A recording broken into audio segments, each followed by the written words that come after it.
Live. Hey guys, welcome to another Cigar Chat brought to you live on CigarFederation.com. Broadcast around the world in the Armed Forces Radio Network. Thank you for tuning in.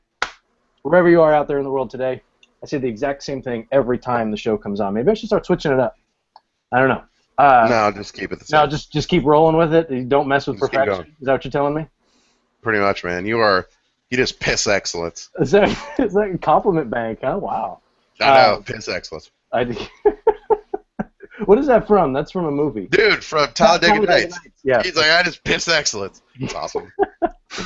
Nobody can mess with my stuff. Anyway, Robbie Raz here with you as always, Cigar Federation. Logan is in the newly renovated man cave, even though I think man cave is such a lame phrase. Let's come up with a new one right now. What should we call it? My pussy room.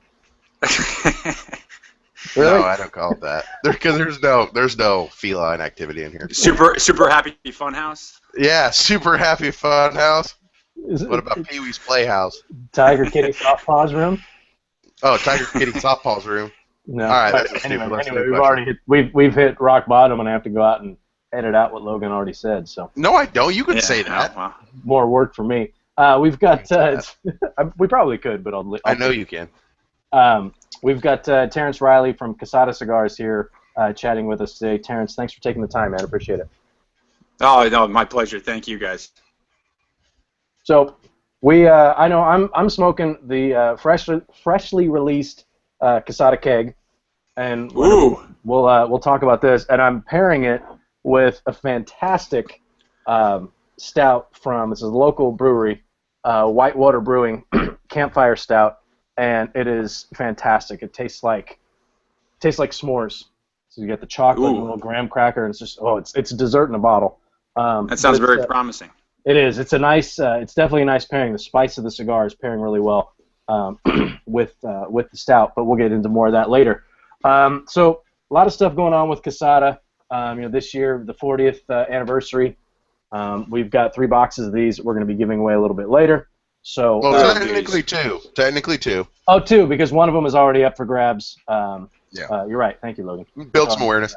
I got a question for Terrence. Go ahead. Did you star on Blair Witch Project? Because you are really close to your camera right now and feel like it's bouncing around a little bit. There we go. Is that better? Yeah, now I can see like you got a nice collared shirt. That's perfect. Dude, you got a mustache. I didn't even see it before. I'm wearing this shirt in gym shorts, so I look semi professional, I guess, because I came from the gym. But then I thought, well, if I'm in a gym T-shirt, that's not going to look professional. So I just have I threw on a polo.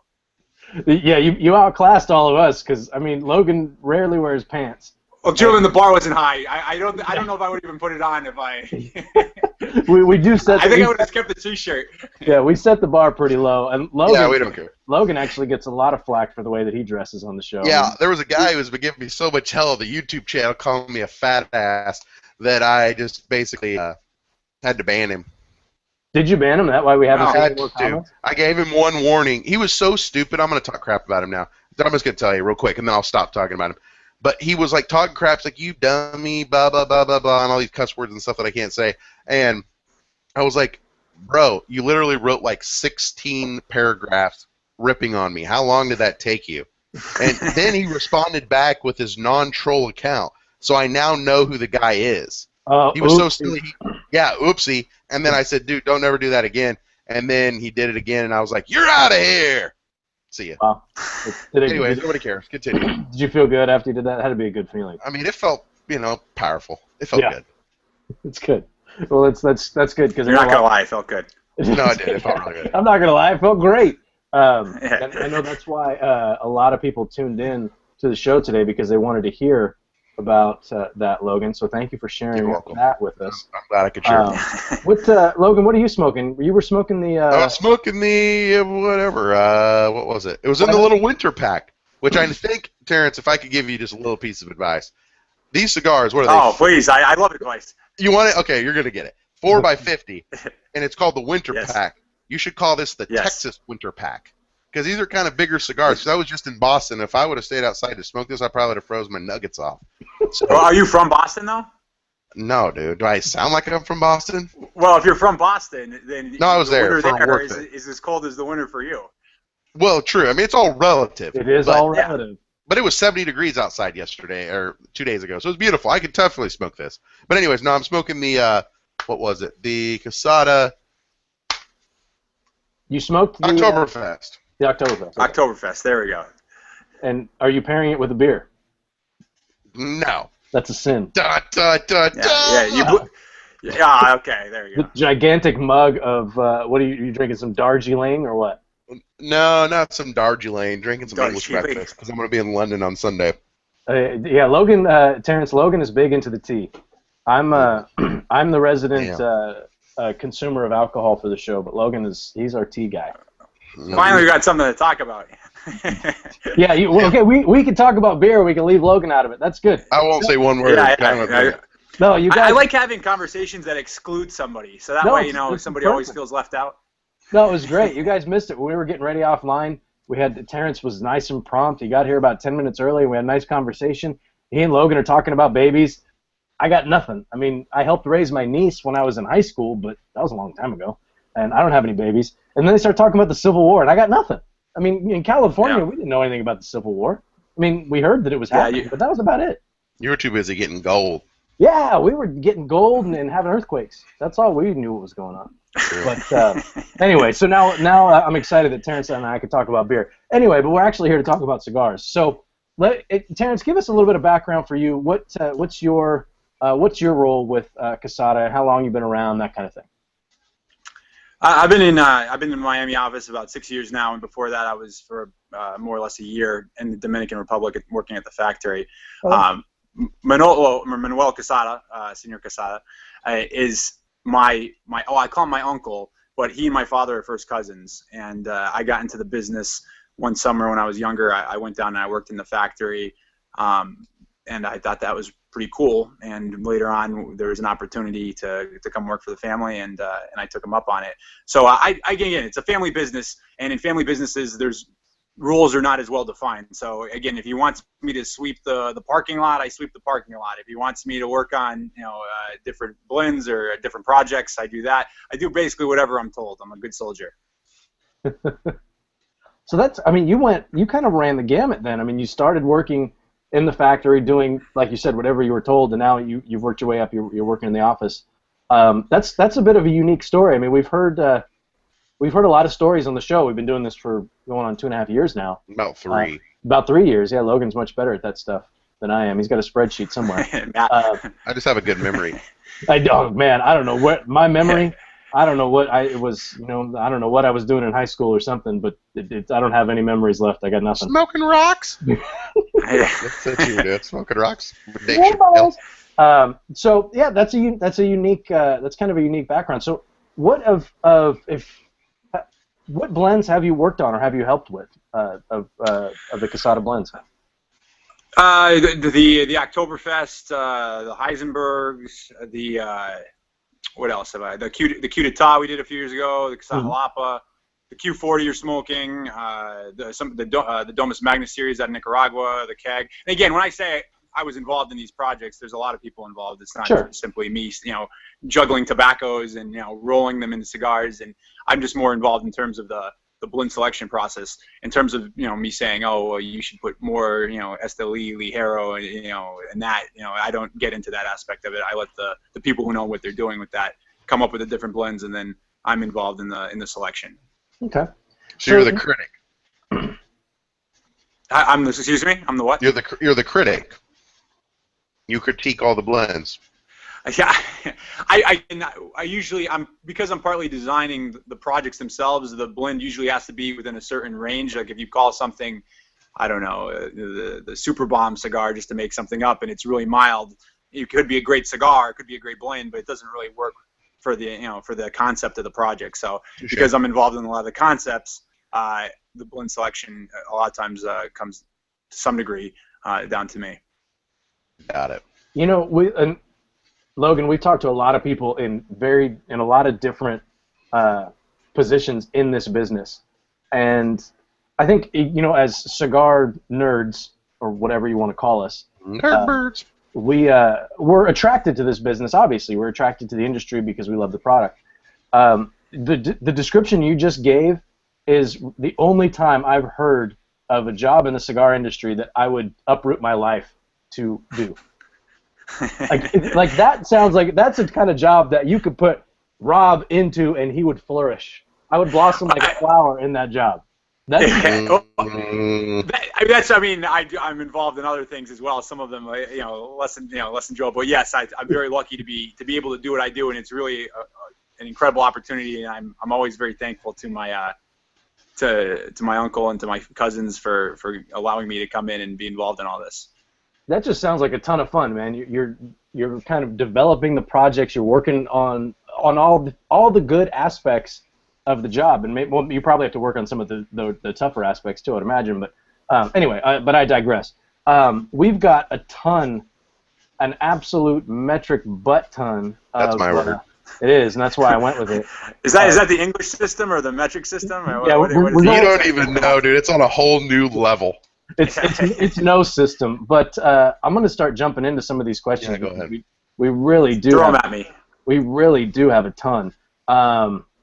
So this is actually a pretty good place to start. This one's from Garen Fry, and Garen, I hope that I'm saying your name right. And I always think of Cameron Fry because it's actually pretty close. And Cameron Fry from Ferris Bueller's Day Off. Never mind. Yeah, I know that movie. I don't know. I got crickets. I expected a response. Okay, so this one, he says, it's my understanding that Quesada is a vertically integrated cigar company. Obviously, that has its advantages, but also, what challenges do you face, if any, that you wouldn't so much if a lot of the work or the components were outsourced? So, are there any things that are maybe detractors, I guess, is what he's asking, from being vertically integrated? That's a big question to start with. I'd say overall vertically integrated it's a benefit because, again, it saves you on cost and it allows you a lot more control of the process. That said, sometimes in terms of, for instance, wrapper, we don't actually grow wrapper. We buy wrapper, and when we buy wrapper, a benefit of that is that we just select what we want. And then the farmer has to figure out what to do with the rest of it. Where tobacco, it's kind of like your kids. When you have it for yourself, you don't want to say this is good and this is bad. It's harder to look at it objectively sometimes because it's yours. And then two, what you don't use, you still have to figure out what to do with. Whereas when you're buying, you can be selective and not have to worry about what's left, and also more objective because you weren't involved in the process of growing it and you don't have any emotional attachment to it or anything. Wow. Logan, based on that response, I don't think we're going to be able to stump Terrence on anything. Dude, trust me, I will. I stump everyone. Hey, there's a lot of questions in there, man. Did you cheat and study in advance?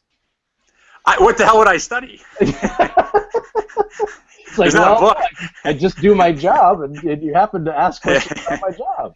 No, because I figured that was an interesting question right off the bat. It was a well-played answer, sir. Yeah, it was very well done. I tried. I do what I can. I'm impressed. We're in for a good one tonight. Let's see. So I'm just going to keep going. Logan, you can jump in whenever you want. So this one is from Alexander Martinez. Alexander was a big winner last week because he always win a lot of stuff. So that's over. He asked my favorite question of the night. And Logan, we have to pay attention because our favorite question is going to win a box. So pay attention and take some notes. This is Terrence, thanks for your support of the SOA Charity Cigar Night. I'm not sure what that is, but we can probably get into it in a minute. So who in heaven's name came up with the shape for the 40th Salomon press and why? Is it done in a special mold or by hand? And if you know, how many rollers can actually produce that cigar on a daily basis? How many can they produce? We had the cigar is made. It's rolled naturally, and then it's only pressed in the middle. And there's a press we use that presses only in the middle. So it goes into a mold, but then it's taken out of the mold and it's put into a press where only part of the cigar is pressed. It's an unusual looking cigar. What we liked about it was that it functioned really well. In the hand, it had the mouth feel was good. It drew well despite being odd. It seemed to take a lot of different aspects of different cigars and put them into one. So definitely unusual looking, but certainly very functional.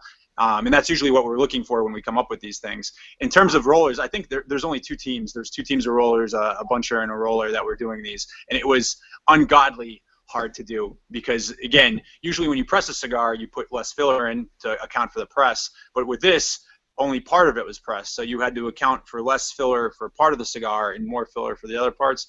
I'm just glad I don't have to roll them. That's all I can tell you. Wow. That's, you know, I've never actually seen the cigar in person. I've seen photos of it, and I've had people ask like, "Wow, what is going on with this shape?" But I'm curious to see. I think my local shop has some, so I'm curious to see what. And maybe we only smoke it, but go ahead. We only did 1,000 boxes of it. It's a very difficult cigar to roll, and also the boxes had to be made specially so that it would hold the cigar well, and it was a heck of a lot of work. Again, we're celebrating 40 years, so it's nice to have something special. But going forward, it's going to be more used as something that, you know, we did for an Oktoberfest for an event 5-pack. We made it in the Oktoberfest blend, but as a full line or anything like that, it's not ever going to be that because it's a very difficult cigar to handle. It's just not feasible economically and otherwise. It's a lot of work, man. It's a lot of work, and again, it's a shape that one is when somebody sees that shape, there's two types of reactions to it. One person says, "Oh my God, I got to try that," and the other person says that's just too weird for them. So the more unusual the shape becomes, the less, you know, you're cutting down your consumer base. So that cigar it was made for people that are more interested in you know, adventuring out from their comfort zone in terms of shapes and things, and also is kind of, you know, a statement in a way. You know, it stands out in the humidor. So even if you don't smoke that size, you'll smoke something. Maybe you'll try the Toro, the Robusto, which are traditional Vitolas. So either way, it catches your eye. Okay, and that's the same blend as the Toro that we're giving away, correct? Yes, same blend. Again, it's going to smoke a little bit differently because of the uniqueness of the shape, but sure, it's the same exact tobaccos. Okay. Yeah, and because there was some confusion when I did my top 10, my personal top 10 new release cigars of last year. The 40th anniversary Corona Classico was my number 2 cigar of the year. I absolutely love that cigar. Absolutely love it. Yeah, great cigar. And I didn't have anything to do with that blend. That was all my uncle. My uncle, that was 100% him. So that's an incredible cigar. I agree with you, and I'm more willing to say complimentary things when I wasn't even involved. So yeah, that was all him, and I thought it was really great. And actually, I've noticed that, and I had sent you a direct message as we were getting ready for the show, like, where can I find some more of these, because I wanted to buy some. There's a couple of places I had seen, they were all sold out. It seems like there's more on the market now of that particular size. So if you do like, that's got an Ecuadorian Connecticut wrapper on it. What's the wrapper on that one? It's Ecuadorian Connecticut. Yeah. Okay. Oh wow, I was right. It's a completely different. Yeah, it's a completely different blend than the others. Yeah, it's, very different. My uncle, he wanted to have a blend that was the main Q40 line. It was done by us, for his honor, and he wanted to do one, for himself. Again, like the Salomon press, that stuff is a little weird for him. There's a quote somewhere where he said that if somebody had brought him that cigar, 20 years ago, he would have fired him. He lets us do a lot of these things, but he doesn't personally, as he would say, cotton to them.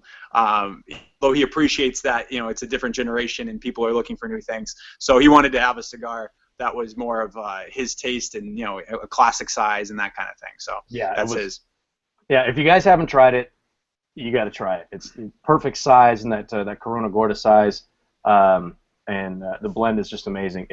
I don't think, and Logan was smoking it today, and I gave him some crap because I don't feel like that one was going to hit his palate.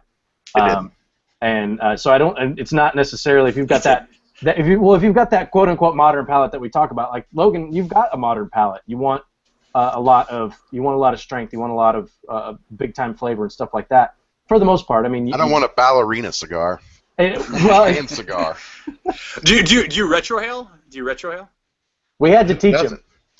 Who doesn't? You, like 6 months ago. No, like me, like 2 years ago. We had to teach. Oh, that was this was. It wasn't this past IPCPR. It was the IPCPR before that. We had. And I'd retrohale, but it wasn't like Rob over here, like smokestack, like breathing dragon going. I wasn't like that. Just if you don't retrohale, I mean, I think that cigar is, and there's I think a review somewhere that says this. It's a cigar that if you don't retrohale, you're losing a lot of the experience from it. So maybe you should do a little bit more of that, or not. Either way. Or just call me out and maybe look like a jerk. Thanks, Terrence. Appreciate it. Have fun. Well, no, I think like we touched on that though. I think we touch on this a lot. Is that, I mean, taste is subjective. I mean, whether there's going to be things that hit your palate and things that don't. That happens to be like, if I could describe my palate and put it into a cigar, it would be that cigar. Like, here, this is exactly what I want out of a cigar. So anyway, if you follow any of my reviews and agree with any of the things that I say, you definitely want to check that one out because I think you will enjoy it. Let's see. And again, in all seriousness, I mean, ultimately, like we have, we do different blends and different styles because everyone has different tastes, and I can't promise you'll like everything, but you're gonna love something, and that's kind of how we approach it. That you're definitely, we go in many different directions for you to like everything, but you're definitely gonna love something, and that's what we want. Yeah, with Quesada specific releases, there have been a lot of things that I liked. The España one, the original release of the España, I still have. I think I bought like 4 or 5 boxes of that from the guys over at Just for Him. Christian, good man. In the petite robusto size, love that. Absolutely love that cigar. And then with the Corona Classico, really enjoyed that. The first release of the what the hell? The Oktoberfest. Really enjoyed that one, and I'm really enjoying this one too. It's pairing really, really nicely with this cigar, or with this beer. But in reference to that, this follow-up question here, this is another one from Garen Fry. He says, you now have 2 releases that are branded for being paired with beer, that being the Oktoberfest and the keg, which is what I'm smoking now. Are there any plans of releasing a cigar meant to be paired with any other type of libation? Not really. No, not in the moment. Because one, part of it for the beer is that I'm a big beer guy, and that came out of that. And even with the keg is a much smaller project than the Oktoberfest. The Oktoberfest is the main project that we have for beer, and this was a much smaller run. Again, my last name, despite being part of the Quesada family, is Riley, which is Irish, and St. Patrick's Day is a great drinking day, so I wanted to do something for that. But no, and mainly because I think, generally speaking, cigars pair well with Scotch, with rums, with brandies, at least certain brandies, bourbons. In terms of beer, I think it's more hit and miss. I think certain types of beer pair really well with cigars. Like, personally, I don't think, and I like IPAs, but I don't think IPAs pair well with beer personally. So it was a little bit more of a challenge to pair something to that goes with a beer than it is, I think, to pair with scotches and rums and bourbons and things that traditionally people enjoy anyway with a cigar. That's it's a good point. We actually have another show on Cigar Federation called Sharing Our Pairings that I work on with John, Cigar Surgeon, our conscious Canadian. And we've done a bunch of different beer shows, and I don't think we've done an IPA specific show, but I know we've paired with a few different IPAs, and it's kind of a hit or miss. Like a heavier beer, a darker beer, the pairings for me they jump out as long as you have the right type of cigar. So I mean, since we're still talking about this, give us a little bit of background on the blend specs for the keg.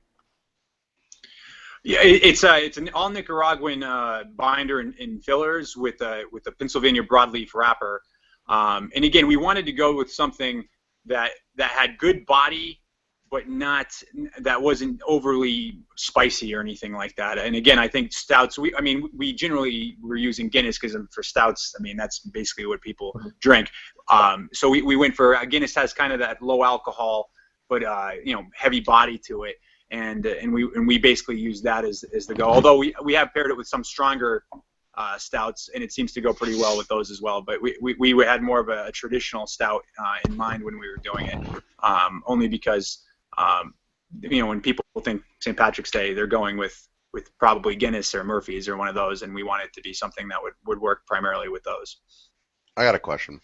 Oh, so Terrence, how are you Irish and related to the family? Because when you said you were related, I'm trying to think how this gene pool's working here. So what happened? Here we go. I'll start drawing the family tree. My father's father was an Irishman from Chicago. His name was Riley. Got it. And last name Riley, obviously. Okay. And after World War II, he was in the precursor to the CIA, whatever I forget what it was called. And it was not the CIA. It's called the Internal Intelligence Services or something. I forget what it was called. But anyway, they sent him to school. They taught him Spanish, and they sent him to Cuba at one point. And he met my grandmother when he was in Cuba, who was a Quesada. And then so that's how Riley became part of the Quesada family. So here's the one. If you can remember this is impressive. My father's mother and my uncle Manuel, his mother, his father, brother, and sister. There we go. So my father and Manuel are first cousins. My father and Manuel are first cousins. Okay. Okay. But if cousin sounds, it sounds a little bit, our ages and stations in life aren't appropriate, so I refer to him as uncle. But technically, he's first cousin once removed or something like that. I forget how these things go. Yeah, the math gets weird when you start. But I mean, it's close enough where they consider you part of the family. So I'm wondering if your CIA father, grandfather. I wonder if they look too kindly on her marrying someone from the country he was supposed to be spying on. Yeah. Well, remember those back then they were keeping an eye on what communist activity. I mean, so the communists took everything from the Quesada family. So, Touche. I don't think that there's not any love lost for the Cuban government down there. Huh. That's Logan, interesting. You don't ask a lot of questions, but man, you bring out some interesting answers. I'll give you that. I always do, man. We have Terrence's whole family tree. Like I kind of want you to write a book now, Terrence, so I can read it. Like it just sounds. I'll work on it. I'll put it on the list. Okay. Yeah. Well, if you want to dictate, I'll write it. It's no problem. Yeah, even better. Okay, so let's see. Let me get into some more of these questions here. This one is from CRA James, although it was posted by someone else. I guess CRA James had It was an issue. posted by Jim, because CRA James is a lazy F. He had some. We've recently transitioned into this Q&A app that pops up on the screen. It makes it easier for us, and it's a nice thing when people are watching the video. They can pull up the Q&A, and if there's a question that they want the answer to, if you click on it, it'll jump right to that part of the video. So it's really nice. But there's been a transition for our audience. They're still getting used to it. When we ask them time will tell. Yeah, we ask them to push too many buttons, and it gets a little bit weird. So he let's see. Says, what's the idea of blending the Casa Magna line as a different blend, and why didn't they simply put it under the normal Quesada line under a different name? What makes it different? What was the Casa Magna? Well, Casa Magna came out. We used to represent Joya de Nicaragua, and in 2008 they went over to Drew Estate, and so when that happened, we had a gap for a cigar that was from Nicaragua, that was from a different profile range than obviously what we were making in the Dominican. So we wanted to replace that. So my uncle went to Nicaragua and worked with Nestor Plasencia and his crew down there, and came up with the Casa Magna. My uncle, Casa Magna came out before the Quesada brand came out. Fonseca, because it's a Cuban mark, can't be used any place outside the Dominican Republic. In Nicaragua, it can't be made because it's a Cuban mark.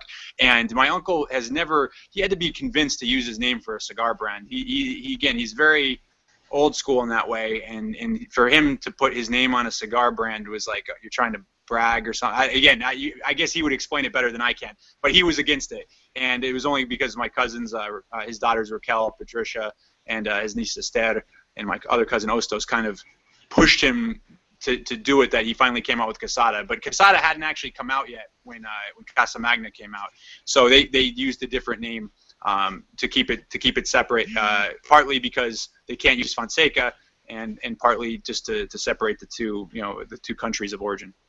Huh. Now, But isn't Fonseca cigars sold in the U.S. that are non-Cuban? They're sold in for the Fonseca mark, in the Dominican Republic, we have the right to make it, and in the United States, we have the right to sell it. And everywhere else in the world, it's a Cuban mark, and it's the Cubans have the right to it. So we can't even make it in Nicaragua. No, you can't make it in Nicaragua, no. So I didn't realize the trademark had anything to do where you made it. It's ultimately where you sold it, correct or not? Well, in different countries, no, it does, because in different countries, if they have the legal mark, like every country you go to, like, for instance, like we'll register like Casa Magna in Canada or Spain. If we don't do that, somebody can have a brand in Spain called Casa Magna because it's not registered there. So you have to register your brands in countries throughout the world, or you can risk, somebody else registering the names. Interesting. I didn't know. Well, I knew about the trademark thing. I didn't realize that you couldn't even make it in the country if it was registered there, because ultimately you're going to sell it. But anyways, interesting. Yeah, I learned something. I think we need to write that question down. That might be one of my favorites. That's definitely maybe a winner in my book. Not necessarily the best question, but it did it drew out a very interesting answer. So maybe that's. I learned something on that question. So whoever it was, good question. Yeah, that was CRA James. So write that down, Logan. He's a jerk. He's not winning crap. Well done. Awesome. Okay, so Harley Holmes wanted to know about the keg. We already talked about that. Okay, let's see. This one is from Jared Grillett, and he seems to think that he asked some of the best questions. He was boasting that on the site all day today. So let's see if this is any good. It's good to have good self-esteem. It's important. Yeah, he has a high opinion of himself. This guy. You know what he smokes for fun is Trills. You know that Trill Villiger? He just loves that cigar. That tells you a whole lot about that guy. Yeah, there you go. No, I will give Jared is a pretty cool guy. He helps edit all of my reviews when I post them, so I do appreciate that. And I'm the king of the fat finger typo. So let's see. He says, do you see customers and fans making a lot of connection between Heisenberg cigars and the Breaking Bad TV show? If so, did you have a noticeable impact in sales in the line? And I'll even take that a step further. Were there any trademarking issues with that? No. No, there's no trademarking issues because, again, we make no reference to the show. We are using the formula from the actual. Again, Heisenberg, the character in Breaking Bad, is named after the scientists, and we're talking about the scientists. So we don't make any references to the show. We don't make any references to the characters on the show. But yeah, it certainly. I mean, that's how a lot of people would recognize what it was, is they would know it from the TV show. Just as, again, like for, we have the Domus Magnus and D Magnus too. We have Optimus and Primus. Optimus means best in Latin, and Primus means number one. So Casa Magna was best cigar of the year, number one cigar of the year. But at the same time, people see Optimus Primus, and then what do they think? They think, Transformers. So we do.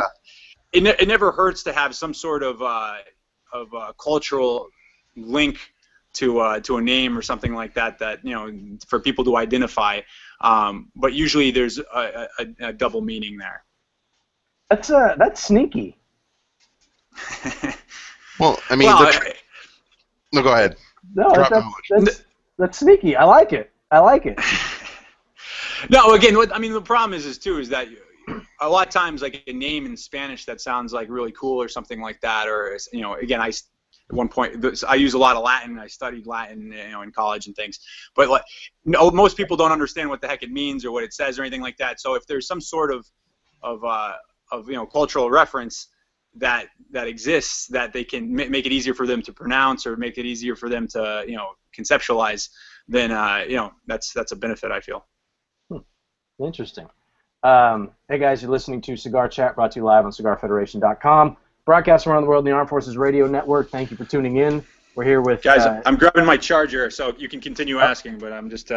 my phone looks like it's suffering here, so I apologize to everybody. Uh-oh, the Blair Witch camera's about to die. Yeah. I'm going to start leaning over the camera. My nose is going to be dripping. Logan, do you watch Family Guy?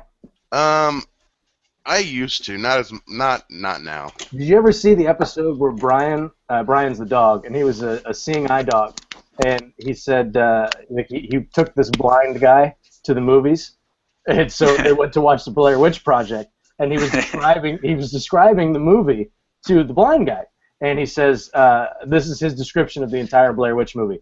Nothing's happening. Something about a map. Nothing's happening. It's over. Everybody looks pissed. Yes, I wrote that. It's a great description of that movie. Anyway, that's pretty concise, I would say. No, that's exactly it. Like that's what happens. Although I will say, I fall victim to the marketing of that movie it came out when I was in college. That's the only movie that I've ever had to give ID for, because you had to be. It was like you had to be 18 to watch it, I think. Yeah, I remember. I was I think a senior. I think I just graduated. I think it was the summer going into my freshman year of college, and we all got suckered in that it was real. It's Yeah. real. It really happened. You know. That was So back when we thought that the internet, everything on the internet must be real, and the yeah, website said that these people The really. internet was invented by Al Gore. Well, yeah. that was we didn't know that yet. He didn't say that until it was a big deal. But I thought it was Abe Lincoln.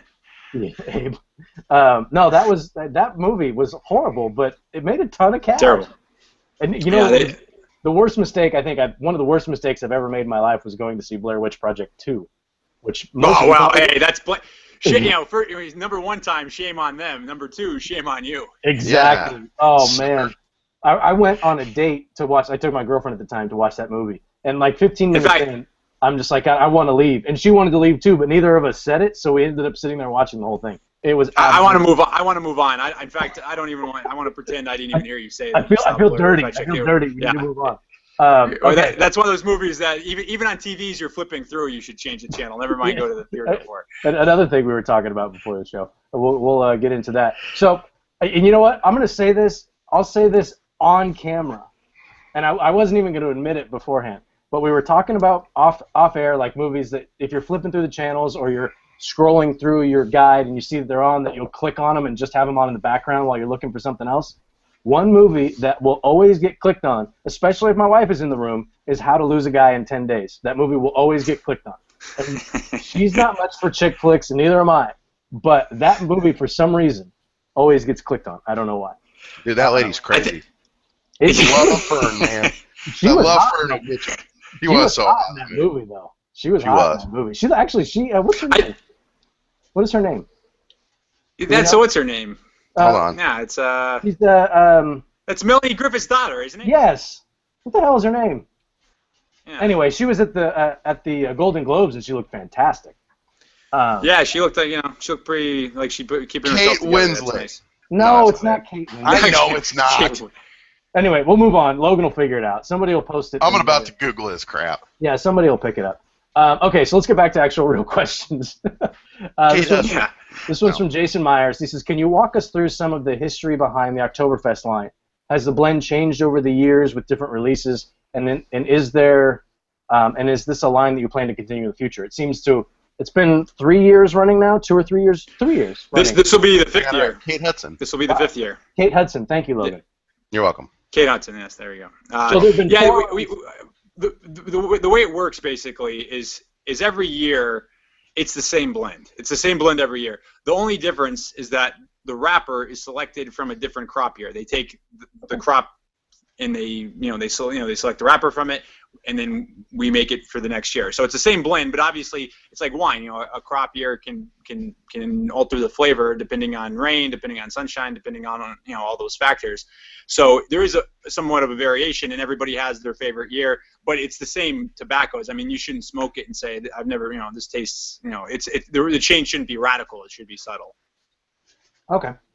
Okay, and the band artwork changed on the most recent one, but that was we kept it the same for the first 3 years, and then the problem was people would start asking, well, I really like 2012, I liked 11, I liked 13, and it was like you couldn't tell them what cigar they had, or there's no way for the retailer to be able to tell really. So we wanted to start differentiating them. So now going forward, there'll be some way to tell either the band or a secondary band or whatever it is, so that you know what year you're smoking.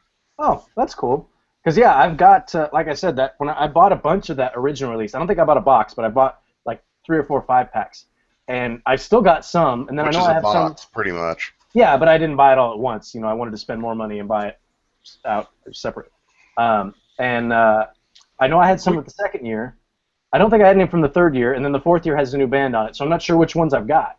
So I do like the idea that you're going to keep switching it up moving forward. Yeah, we were a little nervous about that. We didn't do it sooner, only because anytime you change anything on a cigar, if you make the box a darker color, if you alter anything, people tell you the blend changes. So we were a little concerned that people would start saying that, and we did. I mean, we did get some of that saying, and some people thought it tasted better, and some people thought that the previous years were better. But overall, it was a good thing. We definitely had a really great reaction to the new band. People liked the band, and the cigar again sold very well for us, and we plan on continuing to do it in the years to come. Well, the band had a very kind of German beer look to it. So, I mean, to me, it made a lot of sense. And I think that might have been the reason why people gravitated to it a little bit more. I don't know. Yeah, like, Logan, look at that. I mean, that looks like that could be right on a beer bottle right now. Yeah, I mean, it's definitely a better, in my opinion, again, a better band. But again, sometimes, I mean, everyone has an opinion. I've heard that they like the old band more, or they, it's that's what's part of the fun of this, is everybody gets to decide, for themselves what's the best. And but I agree with you. I like the new band much more. I think it's a much better looking band. Same colors as the German flag. It would. Yes, sir. Oh, Yeah. look at you guys. You guys probably wouldn't know knowledge. Dude, well, it's not a big stretch. It's Oktoberfest, which happens in Germany. Yeah. Not a stretch. Well, the original one wasn't the original. Whatever, it doesn't matter. You know nothing of the world, Rob. The Oktoberfest, that logo on a Stein. Yeah. You know what I'm saying? That'll look pretty good. I don't know if I'm working on it. There you go. That's what I like. Well, the Steins. Well, number one, again, LaFleur has a Stein now, so we try not to take ideas. But also, I mean, you have to get those things from China, and it's a nightmare. I mean, you got to get they're paying these people over there in chocolate bunny heads, and you're trying to get them to do complex For real. things, and it's not an easy process. And so we haven't done a Stein, and now that LaFleur's done one, we probably won't. But we've done, we do some glasses and things, and we're gonna probably do some cool souvenirs and merchandise for this year's as well. Yeah, dude, I got the hookup in India, bro. If you need it, for real, dude. I'm not like you think I'm kidding. I'm being dead serious. Logan, I don't think India is a big manufacturing place. The road. Yes, it is. There. Logan has a very intimate knowledge of India and their sewer systems. He'll tell you all about it, and it's a dirty story. No, man. I saw Slumdog Millionaire. I don't know if I'm going there now. It's pretty much like that, but not as so much acid in the face of the kids. A little less of that, but a lot of poverty. But yeah, no, dude. There's manufacturing everywhere. There's a huge garment factory right down from the office I go to, the IT part. Trust me, dude. I'm just joking anyway. Slumdog Millionaire, by the way. I don't know if India had anything to do with helping them make that movie, but that was a mistake. If there's ever a movie you see and you don't want to go to the place afterwards, it's probably Slumdog Millionaire. That it didn't really. No, mine was Eastern Europe with Hostel. Oh, I thought you were going to say Eastern Promises. You ever see Eastern Promises? They weren't in Eastern Europe. It's a good Eastern movie, Promises. Hey, man, anything with the Eastern Bloc just scares the crap out of me. Well, yeah. Well, anyway, we're getting off topic even more so than usual, so I'm going to keep going because we've got a million freaking questions. Sorry.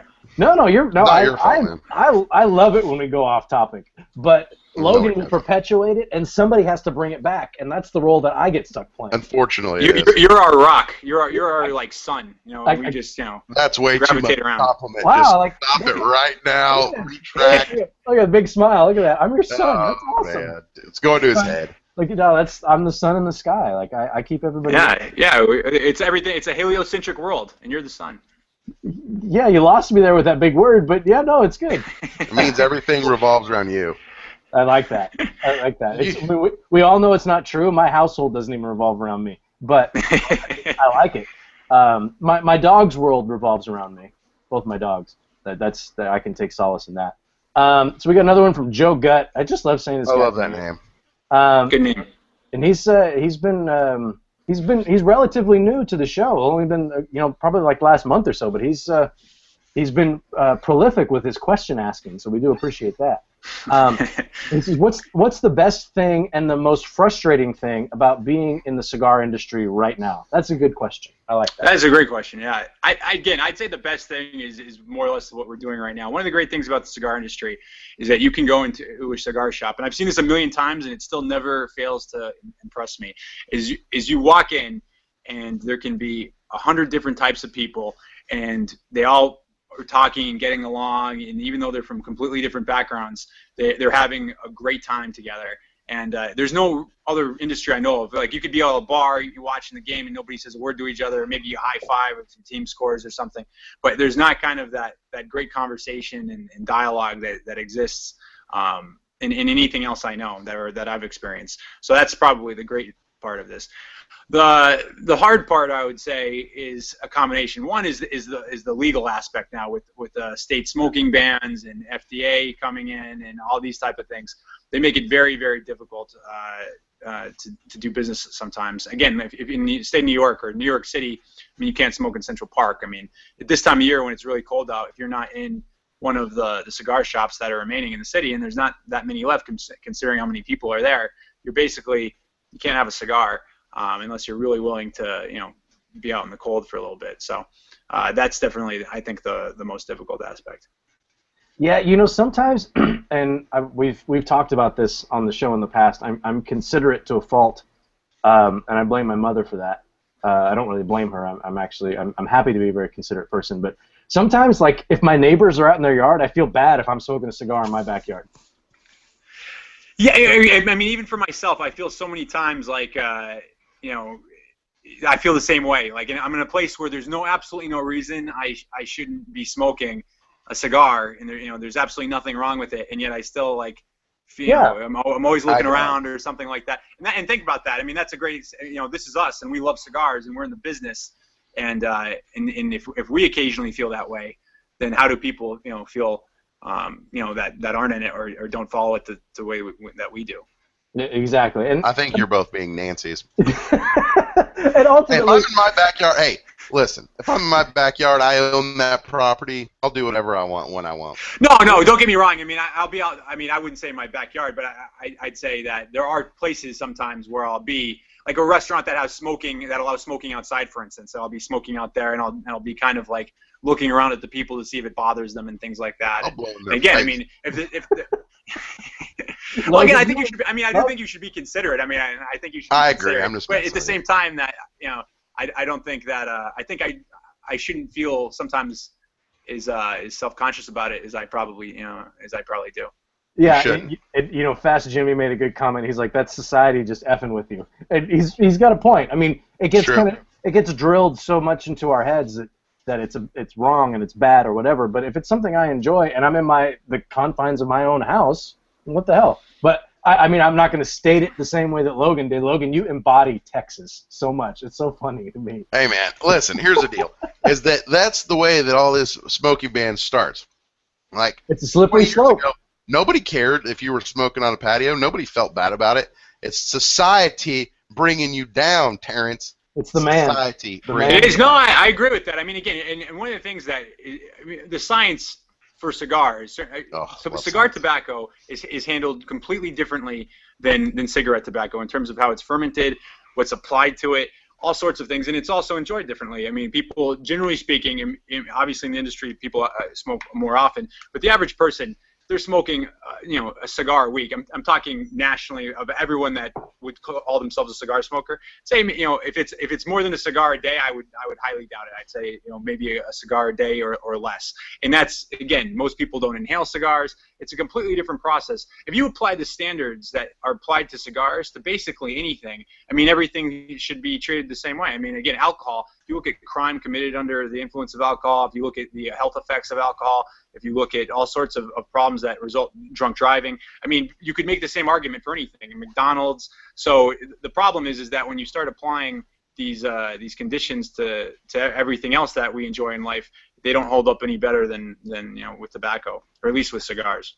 I agree with that, but the problem is that alcohol sells about a gazillion, quadrillion dollars, and cigars sells like 1 gajillion. Yeah. No, a cigar. I mean, again, it's ultimately a small business. That's part of the problem, obviously.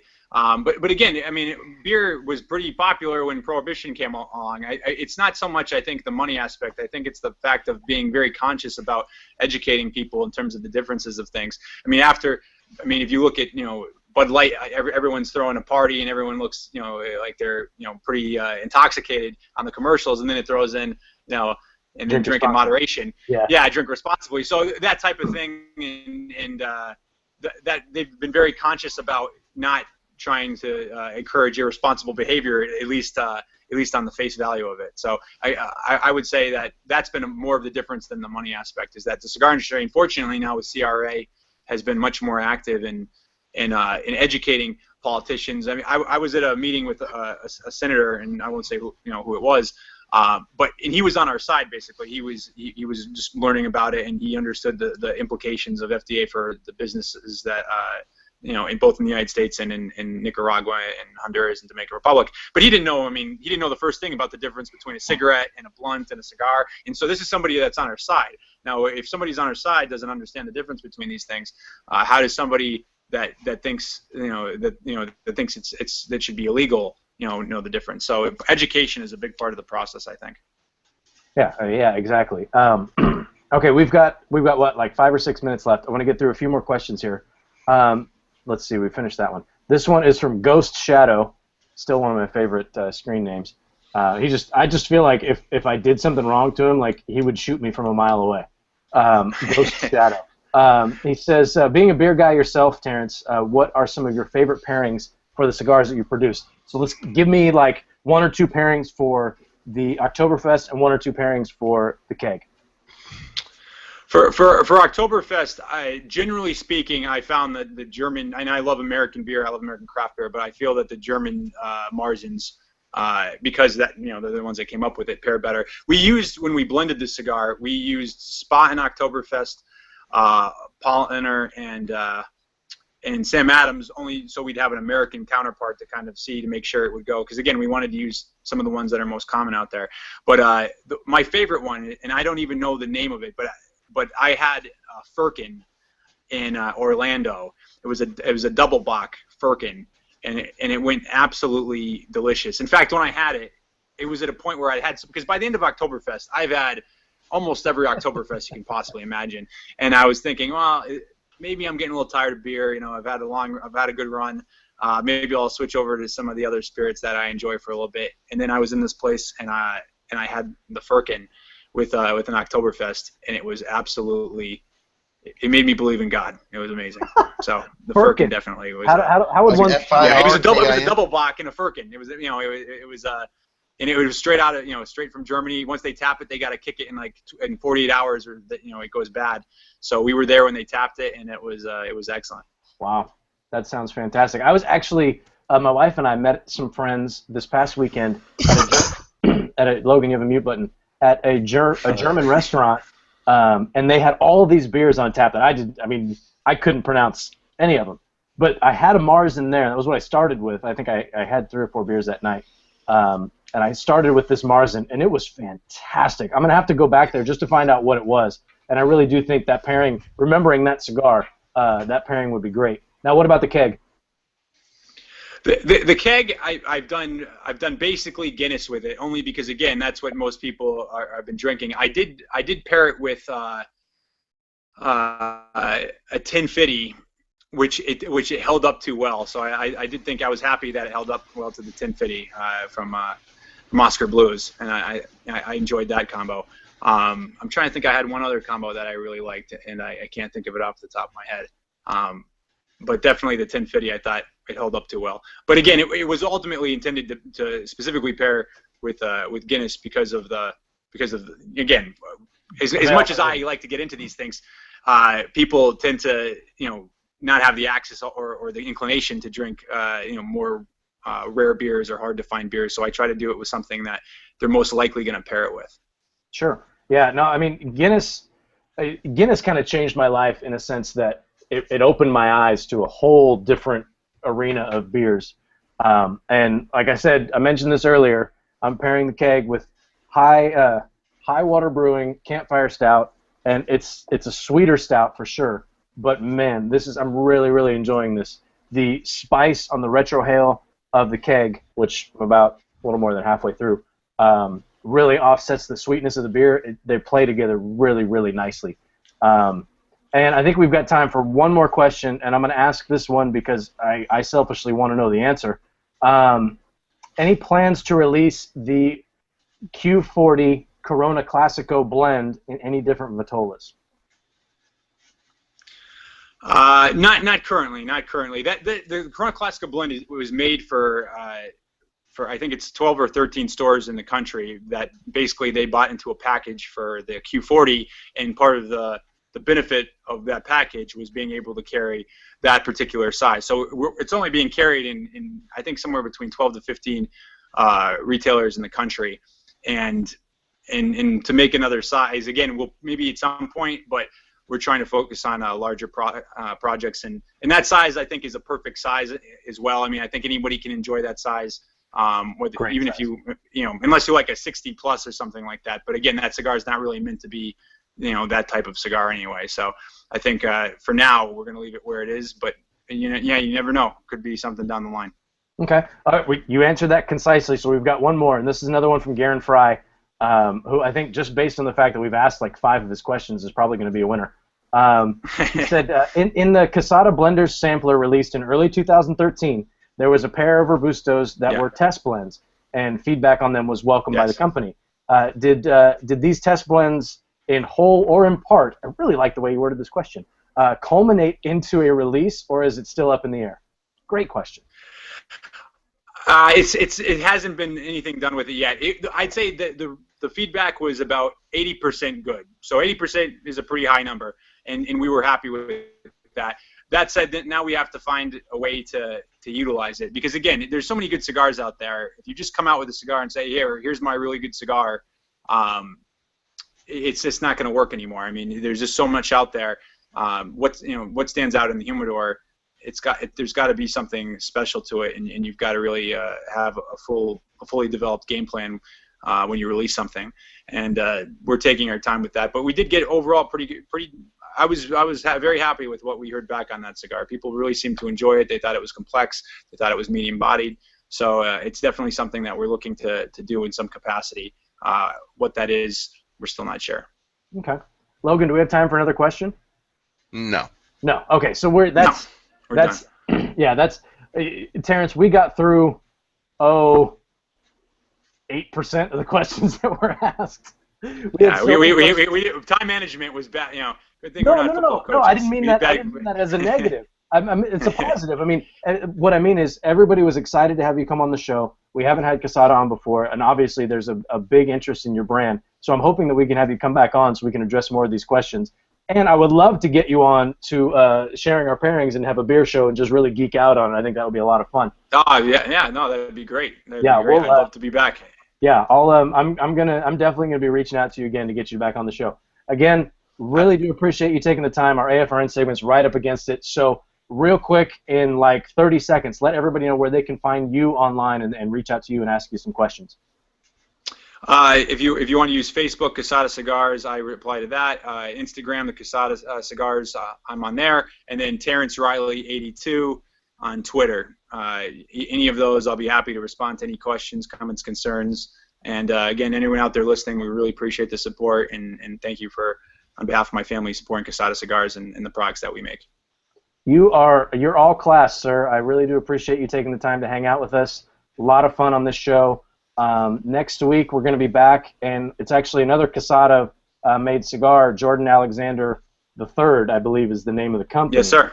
And so we've got them coming on next week. So we're going from Quesada to another Quesada blend. So we're keeping it kind of consistent. So that'll be fun. I haven't smoked their cigars yet. I know Logan and I both got. Well, I got some samples. Logan's are on the way, so we're going to smoke them and check those out. Blacklisted.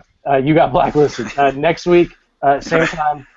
Next Thursday, 8 p.m. Eastern. Really do appreciate it. Everybody out there listening on the Armed Forces Radio Network, as always, we appreciate everything that you guys do for us. Keep us safe so we can sit here and wax on about cigars and beer and stuff. Thank you for everything that you guys do. Everybody, thanks for tuning in. You can find us at CigarFederation.com. Terrence, thanks for the time. We will be back next week, like I said, with Jordan Alexander III. Everybody have a great weekend and stay safe. Take care, guys. And we're back. Oh, you didn't go into a tirade of cursing. I didn't, because I feel awkward cussing around Terrence. Yeah. It says we're still live here. Makes me want to be a better person. No, we are still live. So, okay, just to be clear, the Armed Forces Radio Don't call me a douche. has ended, but we are still live and people can still see us and hear us. Okay. So don't start talking shit about people in the chat rooms. But you can say. Don't call Joe Gutt an idiot, Terrence. Yeah. I just don't know what's going on. I'm. So we're still live. So we're still going. But we have a ton of questions. I know we promised to get you out of here at a reasonable time. We will. Logan, how many winners did we need to pick tonight? We had a box winner. Hold on. We got a box and a 5-pack being given away already, so that leaves 3 5-packs in a box. Okay, so we're giving away a box. And we have 3 5-packs, you said? Yes. Is that the math? Okay, well, Trust I'm going to me. pick... Don't doubt my math, because I can count. Okay, so what we're going to do is we're going to do a box for our favorite question and a 5-pack for someone else, and then we're going to have a podcast 5-pack up for grabs. So for the podcast, don't email me tomorrow, because the podcast won't even be available yet. All right? Email Robert. Well, it might be. Logan might be on top of it. I am. I'm going to Indy. I got to get that shit done. Email Rob at Cigar Federation. Put in the subject line, Quesada, a podcast, in the body of the email. Tell me what I was smoking, what I was drinking, and give me your name and address, and we'll pick a winner. And we will email that winner directly. I don't think we don't really announce them on the website, but we just if they show up, you won. If they didn't, go pound sand. And I'm going to pick the winners because I've got all the prizes. It's true. I've got the prizes this week, so which means they're going to get out in a timely manner, Logan. First off, Rob, I've got so many compliments. I'm just going to keep talking over you. I'm just joking. I fucking hate you. You're dead. Okay, so our box winner, all right? We get a drum roll or something? The box winner. Hold on. You're going to get one of these. A box. Hold on, one second. Of the Quesada 40th Toros. With maybe 1 or 2 missing because I haven't smoked it yet. Don't do it. Don't do it. Hold on 1 second. Oh, you're taking way too long. Hold on. Really building the suspense in this. Yeah, there we go. Okay, box winner. Garen Fry is going to win the box because he asked. Mr. Fry. We asked like 5 of his questions because I was scrolling through. There we go. Garen Fry, big Garen. So Garen, you got to email me directly, Rob at Cigar Federation, and put. Shooter, you emailed me, you jackamo. What are you doing? And a winner of the other 5-pack, even though Logan, I know you don't like this guy, but he asked a really good question, is going to be CRA James. All right, CRA James is the winner of the 5-pack. And then the other 5-pack will be given away to... the other 5-pack is going to go to a listener of the podcast. So winners, email me, rob at cigarfederation.com. Terrence, we talked about a lot of different things. Is there anything that you wanted to talk about? We didn't even get to like what's coming up. What can you tell us about anything that's coming up in 2015 that we can look out for? We have a pretty big project that's going to debut at Pro Cigar in a couple weeks that we're really excited about, that we've been working on for over a year now. So that's going to be, all I'll say is I think it's the best cigar ever. So that's all I can tell you. You're going to say what? But that'll be something to look out for because it's literally been over a year and a half in the making. So okay, it's a long period of time that we've been working on this. So we're pretty excited about it. Okay, cool. So we can look forward to that in the coming future. Hopefully we'll have some information of that posted on Cigar Federation for you guys to check out. Logan, you didn't get to talk much today. No. I was just in awe of Terrence. No, I was hogging the mic. No, it was WWTD. What would Terrence do? That's what I live my life by. This was a lot of fun. I really enjoyed the show. I enjoy all of our shows for different reasons, but this was a show that, I mean, we threw some I will say our audience stepped up in the questions that they asked. We didn't get a lot. They did. We get a lot of the same old stuff every week. And we answered like 4 of them.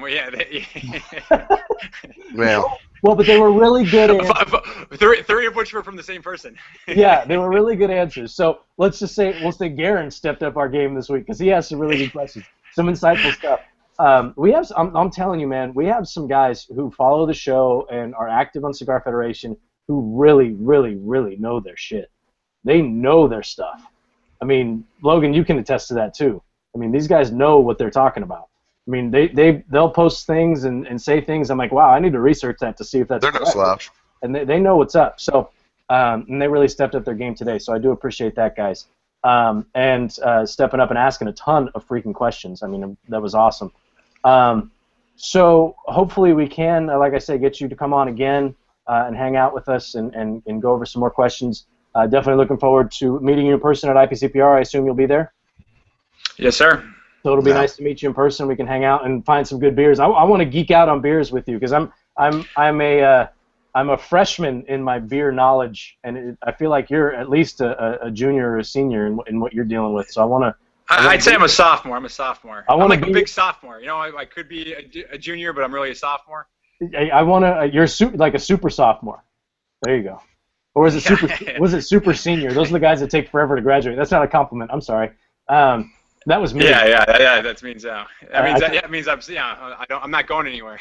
No, you're Van Wilder.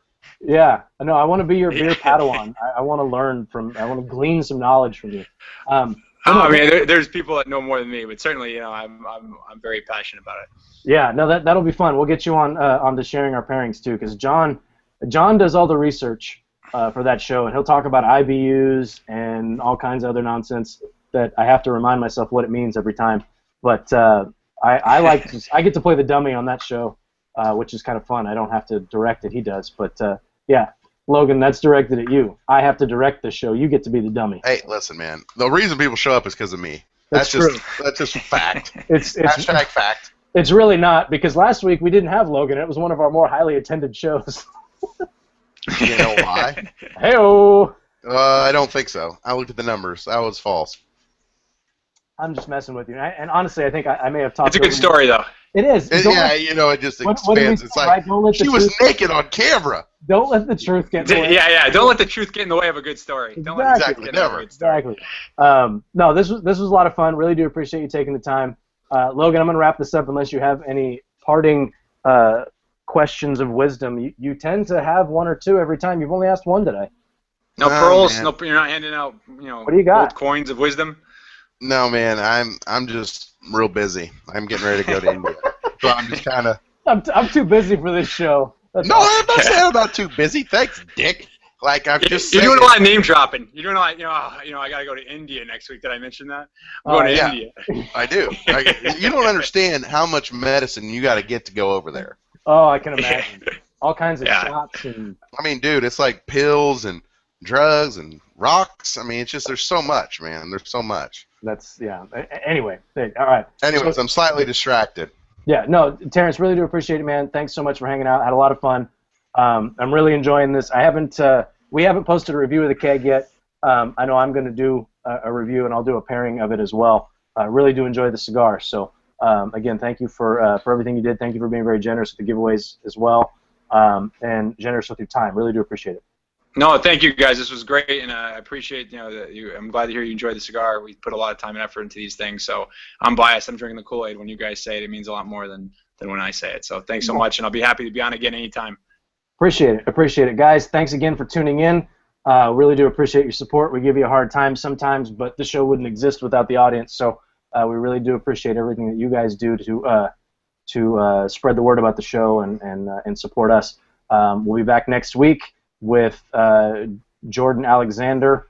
I'm very curious about their blends. So everybody, have a good weekend. Stay safe, and we will see you guys next week.